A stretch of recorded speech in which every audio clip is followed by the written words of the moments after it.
Donc effectivement, aujourd'hui, on va présenter justement un petit peu ce que représente justement cette notion technique, cette notion de canal technique. Alors naturellement, ça vient renvoyer ici à des notions chartistes que l'on va voir ensemble. On va faire d'abord une première partie, je dirais, assez théorique, hein, de présentation générale des canaux. Dans un deuxième temps, une capture d'écran pour illustrer un petit peu ce qu'est un canal, justement, un canal technique sur un actif en particulier. On aura l'occasion d'en reparler dans quelques secondes, évidemment. Et puis, troisième et dernier temps de la vidéo, naturellement, un petit coup d'œil sur Xstation pour voir comment le placer, où se situe l'outil d'un point de vue chartiste, comment le placer proprement sur un actif quelconque, quelle unité de temps respecter sur notre horizon d'investissement. Voilà.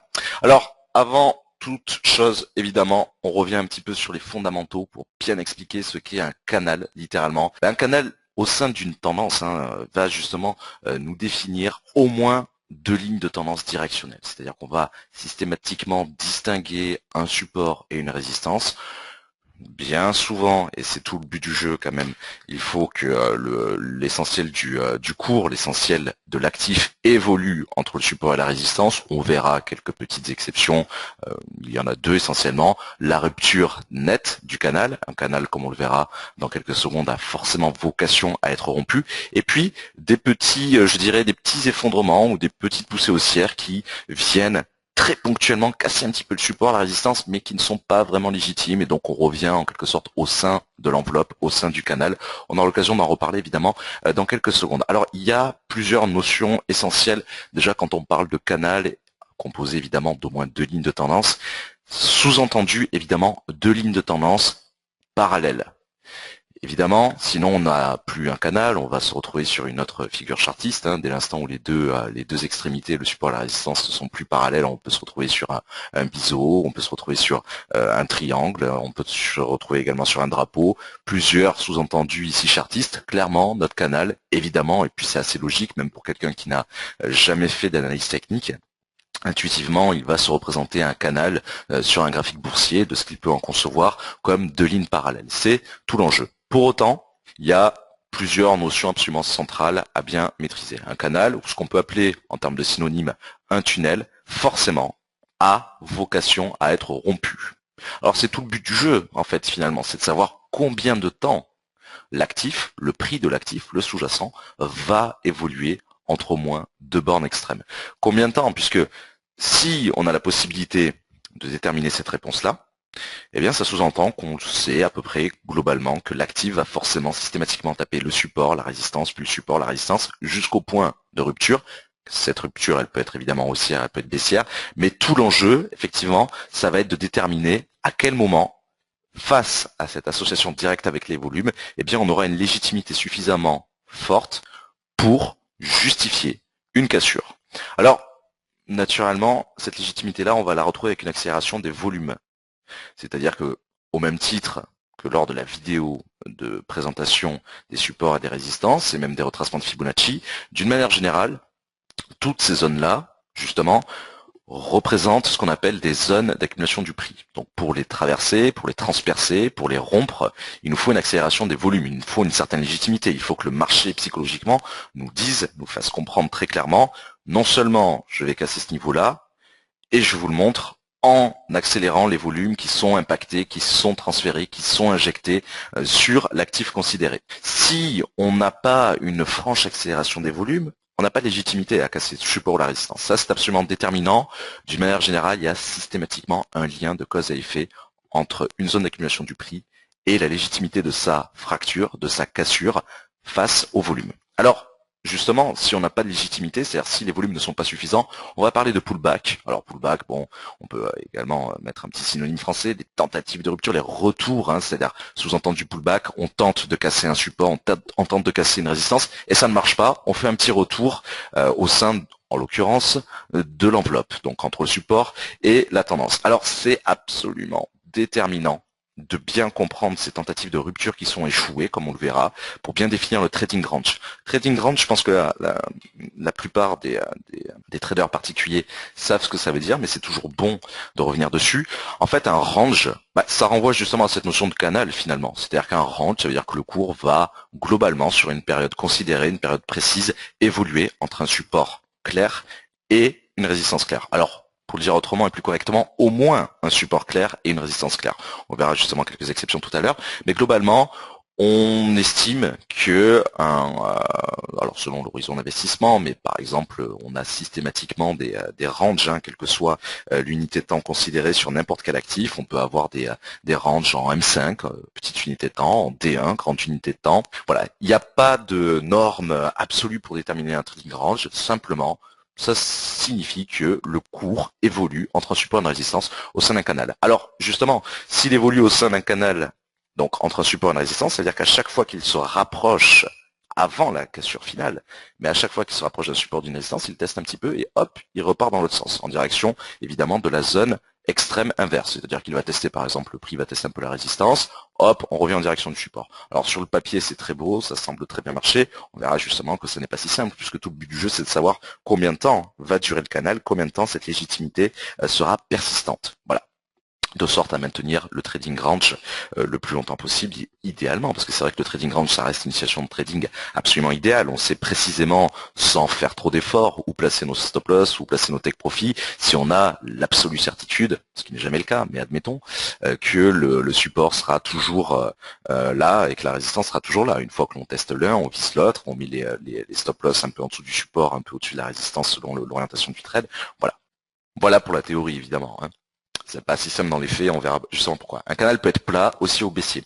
C'est vrai qu'intuitivement, on a une représentation assez plate, hein, du canal au sein d'un trading range, mais ça peut tout à fait être haussier, un canal, ça peut tout à fait être baissier. Justement, la capture d'écran que je vais montrer dans quelques instants a vocation à montrer un canal haussier. Voilà, c'est essentiel de bien le comprendre, notamment pour le calcul des objectifs, hein, parce que tout l'intérêt, par rapport à ce que je viens de dire il y a quelques instants, tout l'intérêt pour déterminer nos objectifs, savoir où placer nos take profit et nos stop loss, eh bien évidemment repose littéralement sur la pertinence des supports de résistance qu'on a tracés. Parce que le canal va pas se dessiner tout seul, il faut quand même le distinguer, il faut quand même se dire qu'on a suffisamment de points de contact, une bonne zone d'accumulation du prix. On verra graphiquement dans quelques instants justement comment le faire. Ce que j'appelle les points de contact, c'est évidemment une grande masse de chandeliers japonais permettant globalement de distinguer une ligne horizontale, permettant de distinguer justement un support, une résistance, en l'occurrence au moins deux pour définir ce canal-là. Donc, sous-entendu, ça dépend de nous, c'est-à-dire que ça dépend de la manière dont on a tracé nos objectifs, vont évidemment dépendre de la manière dont on a tracé ce support, cette résistance. Certains canaux sont hyper évidents, d'autres beaucoup moins. Et c'est justement tout le sujet de ce cinquième point. Quid de l'horizon d'investissement, évidemment. Si on est un scalper, c'est-à-dire si on vient prendre des opérations qui durent quelques secondes, quelques minutes, ou si au contraire on a vocation à rester plusieurs mois sur la même opération sur le marché, par exemple sur un indice boursier, naturellement, on ne va pas appliquer nos supports, nos résistances, nos canaux sur la même unité de temps. Donc là, la réponse est évidemment individuelle. Il n'y a pas de réponse générale à ce niveau-là. Naturellement, un scalper, il aura plutôt tendance à chercher sur de petites unités de temps un canal, un support, une résistance. Un investisseur à long terme, il ne tiendra absolument pas compte de ces niveaux-là qui pour lui ne sont absolument pas pertinents, sont vraiment dérisoires parce que lui, il va tracer ses supports et ses résistances sur une très grande unité de temps. N'oubliez pas que plus l'unité de temps est grande, moins on a de signaux, moins on a de supports, moins on a de résistance, mais ils sont en parallèle de meilleure qualité.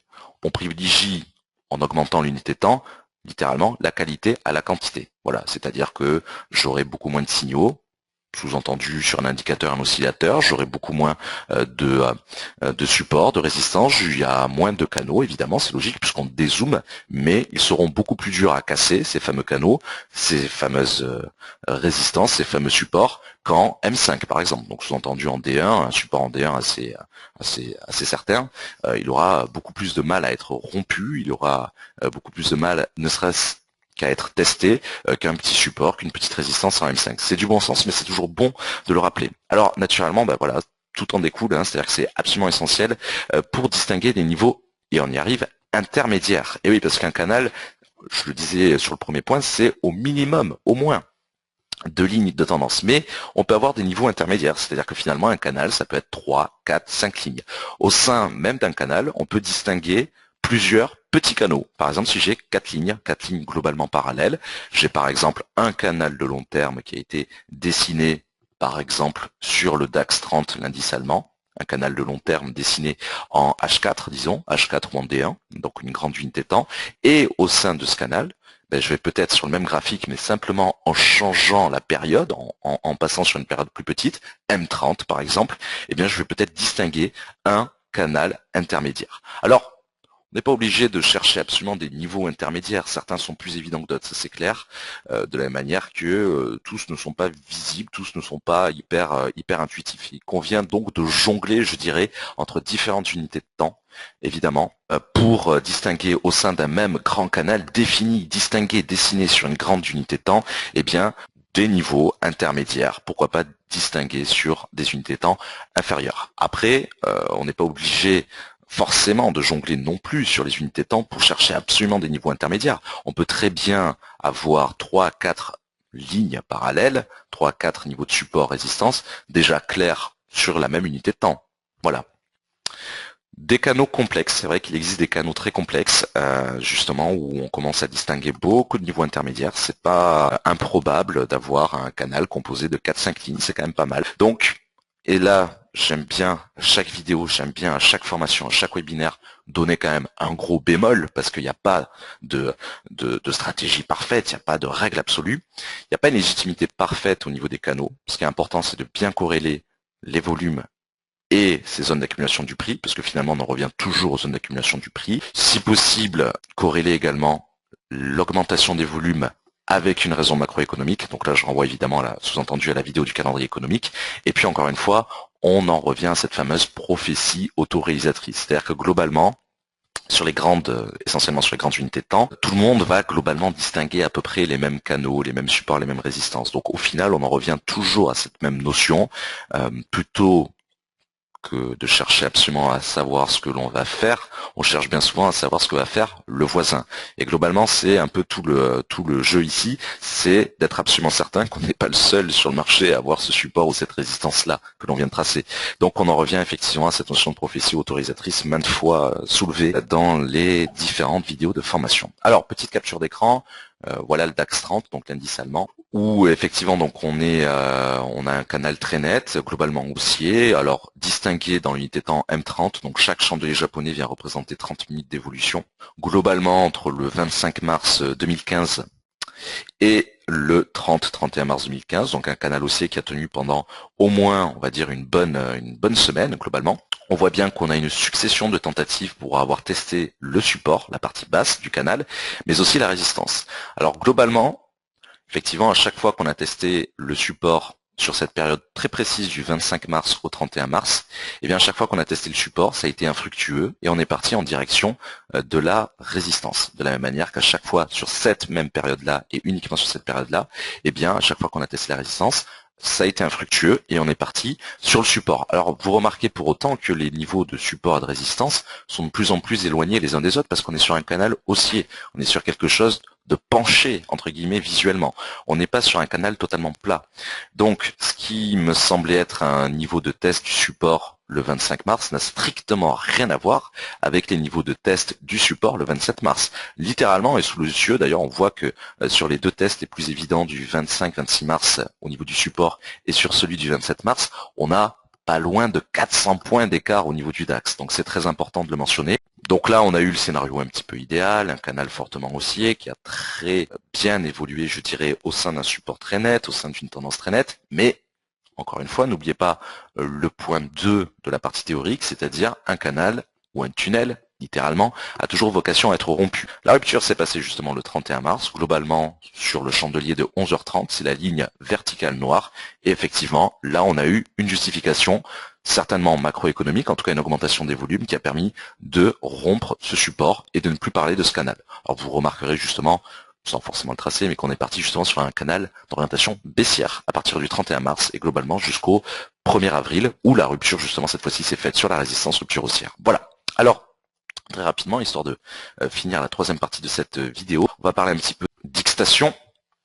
Donc voilà, on a le DAX 30 littéralement sous les yeux, cette fois-ci en unité de temps quotidienne, le D1, donc chaque chandelier japonais ici représente une journée, une séance d'évolution. Je viens simplement distinguer l'outil où on va retrouver justement le canal, c'est-à-dire l'onglet sur lequel on va retrouver le canal. C'est le troisième petit onglet en partant du haut sur la colonne chartiste qui s'appelle canal équidistant. Et puis bon, après on va le tracer d'abord un peu n'importe comment, je dirais, avant d'affiner la chose, naturellement. Là, je l'ai tracé un peu n'importe comment. Je vais mettre mon curseur sur le petit bouton du support, par exemple, et puis je vais élargir mon canal. Je vais l'orienter selon l'orientation de ma souris, hein, tout simplement. Chose tout à fait logique. Et puis donc, on va chercher à distinguer des canaux. Un canal en l'occurrence, bon, on pourrait parler notamment de ce fameux canal qui est globalement haussier, je dirais depuis octobre 2014 sur le DAX 30 et qui est en cours de rupture. Voilà. Typiquement, alors on peut l'allonger évidemment, hein, on peut aller beaucoup plus loin, on pourrait effectivement, tac, voilà, là il est pas mal, on pourrait effectivement mettre en évidence cet énorme canal haussier qui nous a tenu en haleine globalement de début octobre 2014 jusqu'à, j'allais dire, fin avril 2015, c'est un petit peu ça, puisque la rupture en D1 globalement, en tout cas la première rupture, s'est faite globalement le 17 avril, donc ce serait excessif de parler de fin avril, plutôt disons mi-avril globalement. Voilà. Voilà, c'est tout pour cette vidéo de formation dédiée donc aux canaux. Je vous remercie pour votre attention et je vous invite à consulter nos autres vidéos de formation. À bientôt.